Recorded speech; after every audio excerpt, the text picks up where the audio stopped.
Good morning, good afternoon, depending on where you live. Grace, Yes, true. Where are you coming from? We ask every time. And I feel like most of the times it's the same. But yeah, today coming from SF. Where are you coming from, Jack? Coming from New York City today, East Coast afternoon. Ooh. Where are y'all coming from? Let us know in the comments below. Hey, Black Tea, welcome to the show. This is What's Going On, our weekly live show where we talk about creator news. We bring on creators and talk about how they became so successful so we can give you guys all the tips and all of their knowledge. Today, we are having on maybe our biggest creator yet, dare I say. Yeah. Which is awesome. We have on AuthenticTeeCee, who's a TikToker with over 6 million TikTok followers, over 1 million YouTube subscribers. Just really, really knowledgeable about the creator space. We've got some people from UK in the chat. Shout out to the UK. International. We got an international show. Let us know where you guys are in the chat, and I am going to bring on our guest, TC. So excited to have you on today, TC. Welcome to the show. Hello. Thank you for having me. Hello, how are y'all? Good. Where are you coming from today? I am from Baton Rouge, Louisiana.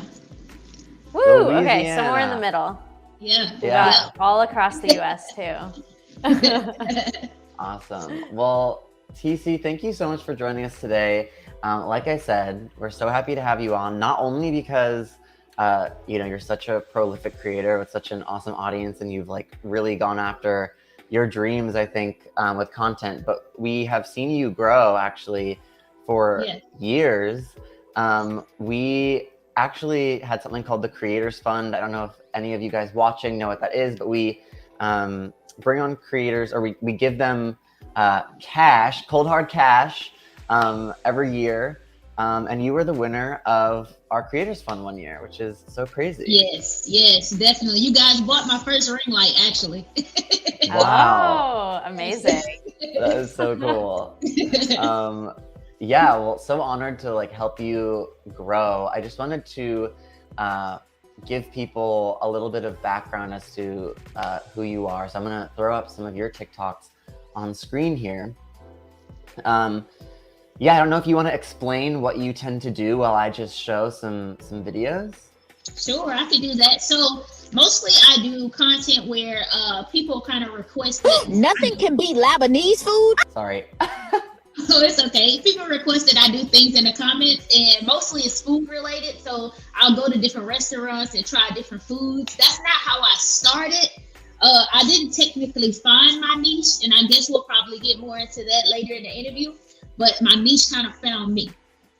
So I do a lot of food content, or like cooking things or mixing different things. Now, I'm not a chef, so I need y'all to understand that. So that's why, again, we'll get into that later.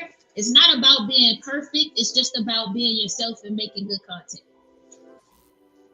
Awesome. Yeah, you definitely have lots of food stuff, like food TikTok, borderline, like I don't know if you consider it, like it's borderline, like sometimes like challenges. There's also like like ASMR. There's also like I don't know, like you sort of blend a lot of different because that's my personality in a nutshell. I'm a lot of different topics. If you want to describe me, I'm a lot of different topics. Love that. I feel like that's so true of most creators, like I feel like people oftentimes when they put themselves into a niche, you kind of do yourself a disservice because then you like are limited to that. And it seems like you've been able to like traverse different niches and like still have that audience care about your content and you as a person, which is awesome. Exactly, because my goal was never to have a niche. My goal was to be the niche. So I wanted my personality to be the niche. Yeah, that's so interesting. I know you mentioned this, but maybe could you talk about like kind of your journey on social media, like how you started and what you kind of like started out doing and how that grew into like where you are today? Yeah, so I made content my whole life pretty much. I always made videos. Before there were YouTube, I was making videos. I just didn't have a place to put them. I started editing when I was about like 9 or 10 years old. And then like when YouTube came out, like on and off, I would post videos on there. And then I would like go do something else and come back to it. And then so like later in life, I realized like I keep coming back to this thing. I must like it. I must actually like it. So I kind of just, you know, put my all into it and started creating videos, but it was mostly like vlogs and stuff like that, just like my everyday life, because I didn't really know like what kind of content I wanted to make, but I knew I wanted to make content. So years later, TikTok came out and everything, and it was Musically at first. So I was actually staying with my brother. Yep, I was actually staying with my brother, and I had a Musically account that I had posted maybe like 2 Musicallys on, and I was just like, I don't know. I don't know how to do this, so I'm not worried about it. I'm not doing it. Yeah. So I was staying with my brother, and at the time I was an electrician working in a plant. And so, yeah, so my nieces, they were like 8 and 10 at the time. And they would do TikTok every single day, like every single day. And so, like I said, I didn't know I had a TikTok because I didn't know Musically was TikTok at the time. Okay. And so I told them, I was like, I'm gonna download it and I'm gonna just make TikToks with y'all then. So the problem was I got on there and I seen I had the account. So I was like, I don't even know when I got this. And that's when I realized it was Musically. And so I kind of got into trying to make the content and I didn't understand it. So I was taught how to use TikTok by my nieces, literally. That's how I learned. So every day when I came home, I would tell them to teach me a little bit more, a little bit more. So we kind of just kept going into it. And I was joking, actually. Like, we were sitting at the table and I told them, I was like, when I get my own apartment, I'm gonna get 1 million followers on TikTok. Watch, I'm gonna take over TikTok. And then they was like, all right, we're gonna see. But I was just playing. Like, I was literally just playing. And so yeah. So it's crazy. So I end up, like, months later, I end up getting my own apartment and everything, and then I end up getting laid off from my job. So it was a couple days had passed and I had gotten like a couple job offers, but I knew deep in my mind I wanted to make content. So I ended up falling asleep on the couch one night, and I woke up at like 5 a.m. in the morning, and my phone was sitting next to me, like on the table.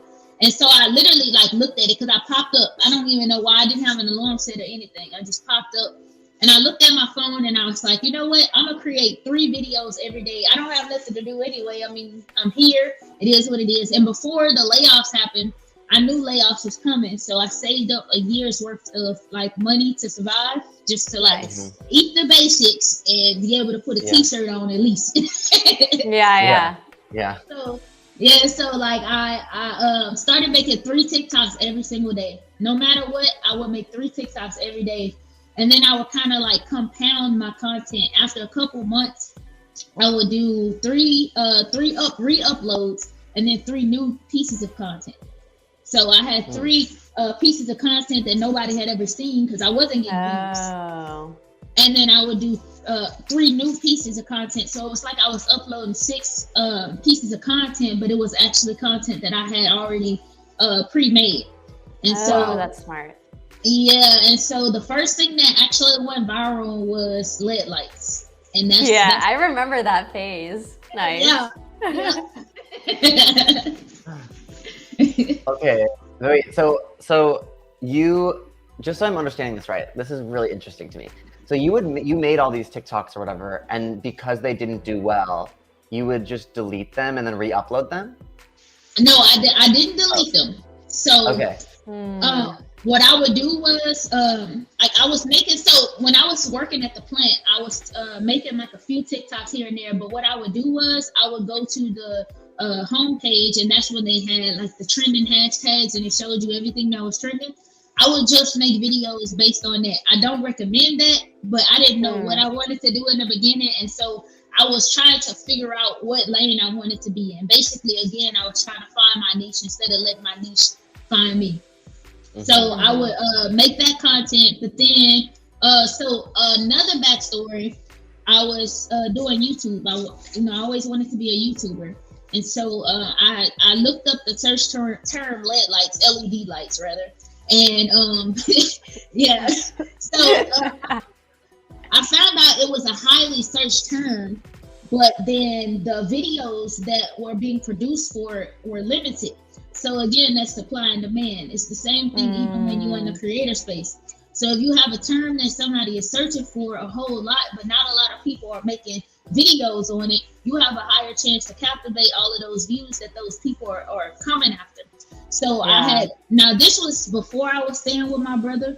This was before the plant. This was before all of that. So kind of like, rewind a little bit. So I had looked up the search term LED lights, and I seen that it was a high demand, low volume search term. So I said that when I moved out of my apartment, I was going to create a YouTube series where I put LED lights around my entire apartment. Okay, so now back to the point where I actually moved out. Now I didn't do that. Okay, we all say things that we're gonna do when we're motivated, but then when we're not motivated no more, we're just like, man, I don't know what to make videos about. And like literally for months, I was like, I don't know what to make videos about.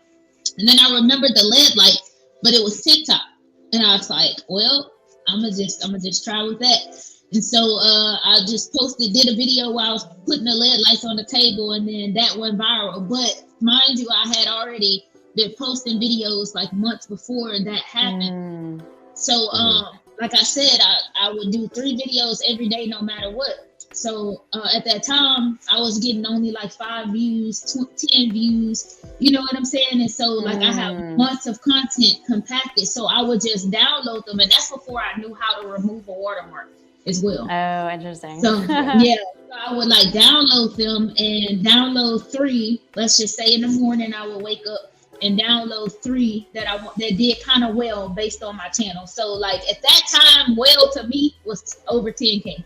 So anything that did kind of well, I would re-download it and have it in my drafts, and then I would create 3 new pieces of content, and then I would post 6 pieces of content for that day, 3 new and 3 old, just trying to get into the algorithm. Wow. Yeah. That is so much content. Like that is a ton. How do you even like come up with what to make? And maybe this leads back to like, how did you find a formula and your niche? Like, how did you get into what you do now? So the way I got into doing food, so I went from making LED lights, and I knew for a fact that I didn't want to make content about LED lights forever, because that's just not I'm pretty sure I can finesse it and make the content and really like make it some good content. But I wanted to do more. I see, bigger advances if I could. Like food is a broad category, whereas LED lights is just LED lights. You get what I'm saying? Yeah, absolutely. Now, my mind wasn't directly food. It was like, I don't know what I want to do, but I know it's not this. But what the problem is that, and what you have to be careful of is that once you start doing a certain thing and people start following you for a certain thing, that's all they want to see. That's all they want to see. So I kind of start tricking my audience in a sense. So what I would do is that some videos would not even be about LED lights, but I would just say the word LED light in it somewhere. Okay. So like I started doing it too, because I had to figure out a way to get out of that niche, but still keep those followers. So what I started doing was I would make, because the LED light content is easy to make. I would just get up and say, okay, what I'm gonna make about LED lights today, and record something random, So it takes like 2 hours maybe to make four pieces of content. You know what I'm saying? It's just super easy to make, and then I was only editing in the app. And I knew also that I really do know how to edit, and I really actually know how to make entertaining content, but that takes a long time. It's no way possible I can make that kind of content and make a lot of it. So I started thinking and kind of brainstorming. So what I would do was I would make 3 pieces of content that dealt with LED lights, and 1 piece of content being whatever I wanted. And so finally, the whatever I wanted thing went viral too. It took a little longer, but it finally went viral. So now I'm building an audience on top of this other audience. Okay, so basically at that point I'm kind of like multi-niche. And so, but the other type of content that I was doing, it was sometimes food related, it was sometimes pranks, it was just whatever, just throwing stuff out there. And then I was like, okay, so maybe I should make like science related content. So I started doing science videos and just kind of like input my personality. I even made a second TikTok called Magnificent. And I bought a magnifying glass, and then I was gonna like magnify different stuff and do like Little World maybe, yeah. So I have a lot of TikToks floating out there. If y'all yeah, wow. Who can find them? Yeah, you clearly like have such a knack for content. I'm interested in hearing more about. So obviously, like you had your sort of big break on TikTok, but I have seen that you've decided to like move to other platforms. You've done incredibly well on YouTube Shorts. Could you decide what made you, or not decide? Could you tell us about what made you decide to move to these other platforms and why? Yeah, because I look at it as a business. This is a business at the end of the day. We are creators, but you have to look at it as a business. And so when you open a store, your main priority is to have that store run so well that you can branch off into different locations and have multiple stores. Because multiple sources of income is what will get you to your destination and not just one. Because if something happens to that one, then you're basically starting all the way over. So now to answer your question, what made me go ahead and get on Instagram and YouTube and everything else was that thought in the back of my head was, what if something happens to TikTok? And this is the only platform that I have followers on. Now, what stopped me for a long time, because this might be a point that resonates better with a lot of people, if they have followers on one platform, but they're not on the other one. So what stopped me for a long time from posting on other platforms was, okay, if I'm at the time getting 100K views on TikTok, but I'm posting over here and I'm getting 10 views, it's kind of daunting. But at the same time, I knew the struggle that I went through when I first started on TikTok. So I might as well just go ahead and put that same work, which is not even the same work actually, because it's repurposed content. And at that point, I had months of it. I mean, not like I'm talking about month on month of content that all I had to do was download, remove the watermark, and repost. And if I started thinking to myself, if I can't do that for my business, then what could I do? I mean, that's not hard to do. Just do it. All you got to do is put it up. So I used the same method. I used the same exact method on YouTube. I posted about 7 to 10 shorts every single day. Wow. Like for a month straight. And then I finally, so one day, right, I was driving and I kept getting, because at the time I had my notifications on YouTube, because I mean, I wasn't getting any anyway, so it didn't matter. So, so I was driving and then I kept getting notifications. And I was like, like I said, I would just post them, get off, and do that every single day. So I kept getting notifications. So I went to go check, and then I had a video that was at 10K, and I was like, that's interesting. So then I checked again, and it was at 50K, and then I checked again, and it was at 1 million. And so that's where it started with YouTube, and then I just kept going. Now, once I get that traction up, I don't recommend to keep posting that frequently, because you don't want to like wear your audience out.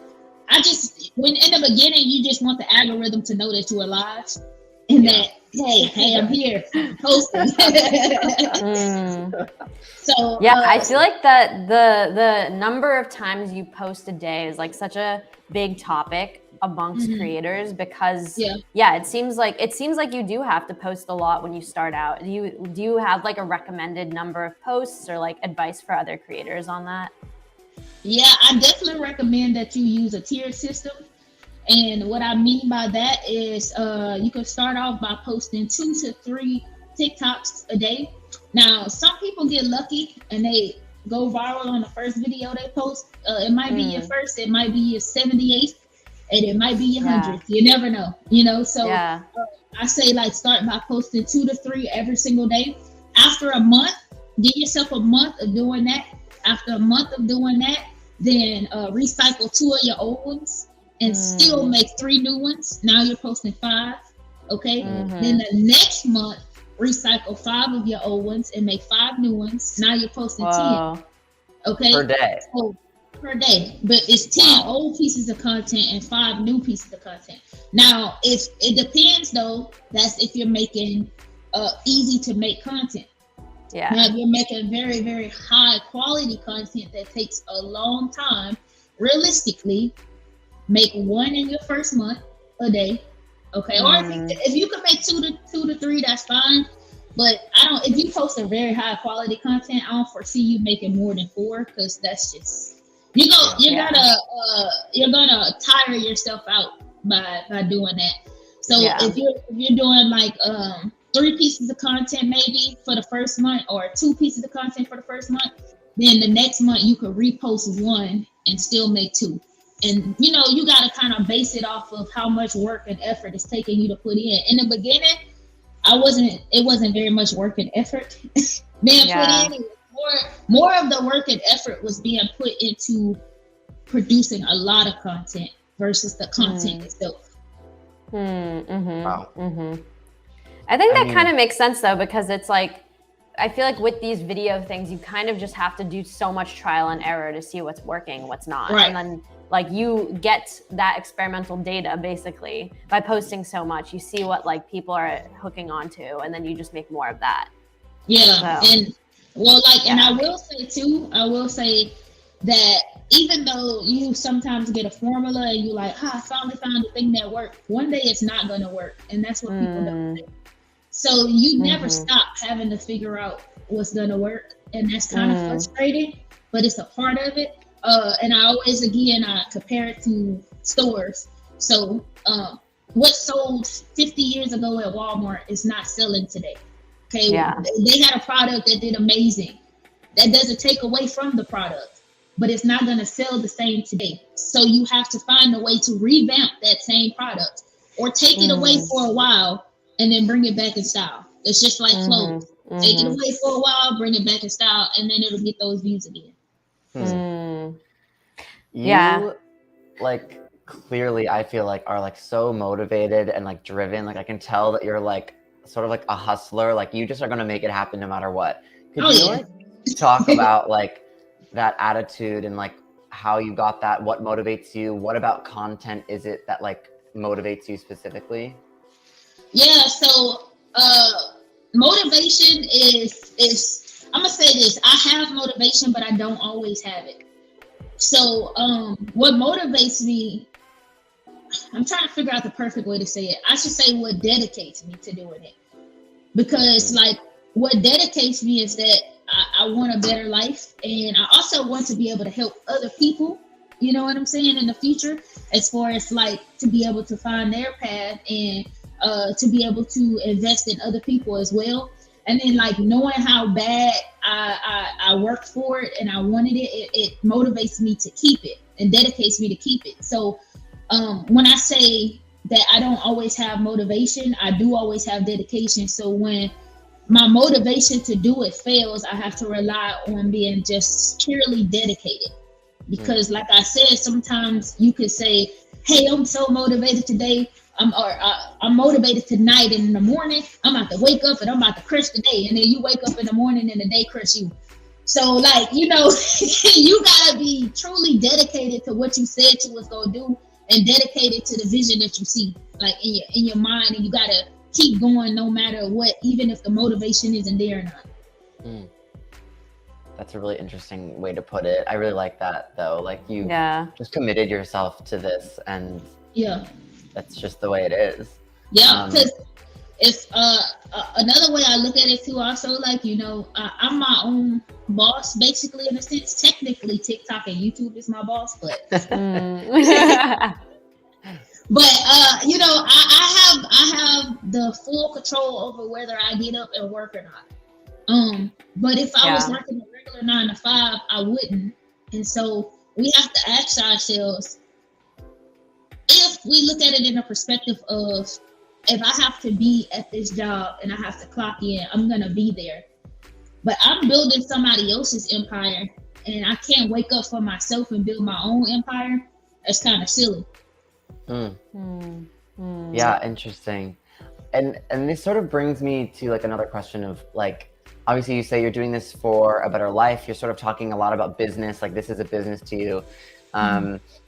So I wanted to talk just a little bit about money. I feel like oftentimes people aren't sure like how to monetize short form content. You mostly do short form, TikTok, YouTube Shorts, things like that. Obviously, like, you know, the TikTok like amount of money you receive from just like ads isn't like tons. How do you make money from making short form? Okay, so there's multiple ways that you can make money, but I'll just talk about the ways that I monetize. Yeah. So definitely through the TikTok Creator Fund, which, like you said, is not much. It's like cents sometimes. So it's not much for like 1 million views. Probably like $30 for 1 million views, literally. Interesting. Wow. Yeah, and it cost me $30 to make the video, so I'm just Wow. money back. Yeah, that's not great. Yeah, no, it's not at all. And then also YouTube has YouTube Shorts Fund. So I get paid on that, and then because I was making long content before I was making short content, my channel on YouTube was already monetized with ads. So on YouTube, your shorts hours don't add towards your monetization hours, but I already had my monetization hours. So I can run ads on my shorts as well as get paid for the shorts fund. So I'm getting paid for ads as if it's a long video, but it's a short video because they just run ads in the beginning. So I get paid more for the ads, and then YouTube Shorts Fund, and then TikTok as far as like the amount of money getting paid. But my main source of income comes from outside sources, brand deals. So speaking on that, when you're coming up, you're gonna have like a lot of people reach out to you about managing you, and they basically will have you put their email in your bio, and then they get a percentage to negotiate brand deals for you. They get a percentage of any brand deal that they negotiate for you. Now, I personally don't do that because I don't. I want it. I want all of it. So I want the yeah. So, but it depends. You know, I wouldn't knock it if you did do it. If you feel like you aren't very good at negotiating and knowing what you're worth based on your numbers and everything, then I would definitely recommend you do that, because there's no shame in saying I don't understand business, because not being understanding business is knowing that you don't understand it too. So if you feel like you don't understand it, then get the help that you need.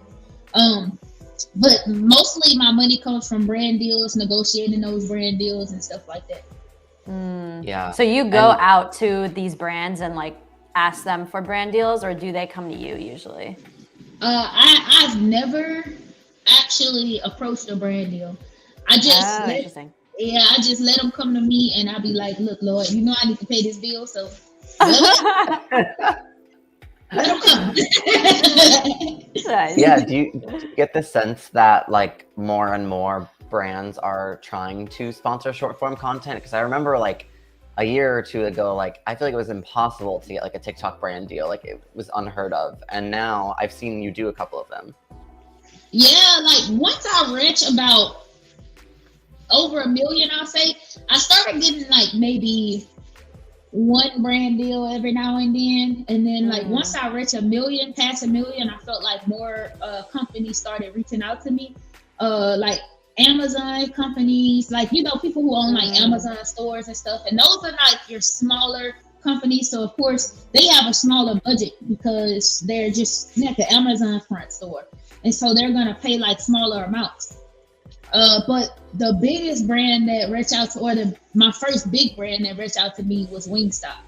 And like on the manifesting thing, the way that happened is I was at the store. And I'm missing out. I need to go back a little bit. I was at the movies. Yeah. And Rick Ross was on the advertisement. Like, you know how they play the advertisements before the movie? And the commercial, the Wingstop commercial was on there when they were outside of his mansion and he was reading the newspapers. And so I was like, oh, I can do the thighs. They had just came out with the Wingstop thighs. I was like, I can do the thighs in my videos. And then again, I was just joking. And I was like, but they need to sponsor me. They could sponsor me. So that was Friday. That Monday, I was in the store and I was checking out, and my phone went off, and it was Wingstop. Email from Wingstop. What? Yeah. Wow. Yeah. Wait, when you were in Wingstop? No, I was in Walmart. Okay, I was like, holy crap, that's insane. Yeah. That's so awesome though, that you're just like going about your daily life and like, oh, okay, well, yeah, let's do it. All right. Whoa. Wow. Yeah. That's cool. Yes, so definitely, I definitely think like brands are starting to get more attracted to short form content. I haven't actually gotten many brand deals from YouTube yet, but I don't think is that I haven't. I think is that they go to my YouTube and then find my TikTok and then ask for TikTok instead of YouTube. Sure. Yeah, that's fair. That's interesting. Yeah. I mean, I think this is a really interesting topic because like we talk about on this show a lot of like, about creator burnout and like how can you become motivated. But I think like the secret, which I come away from this conversation, is just you like have to be dedicated, right? It's not about being motivated. I really love that sort of mantra. And thank you so much for coming on today. That about wraps up our show today. TeeCee, where can people find more of you? Well, all your links are in the description, but tell people to follow you. Oh yeah, definitely, you guys. Follow me, AuthenticTeeCee, on everything, Instagram, all of that. You guys can DM me if y'all need to and ask me more questions. I'm available for that. And I look forward to seeing y'all. Woo, love it. Awesome. All right. Amazing. Well, thank you guys so much for watching this episode of What's Going On. We're here every week, so come on back next Friday. We will be back talking about creative news every week. So come chat with us. Grace, TeeCee, it's been real. It's always real. It has. It's been great. Yes. Okay, y'all. I will see y'all in the next one. See ya. Bye. Bye, everyone.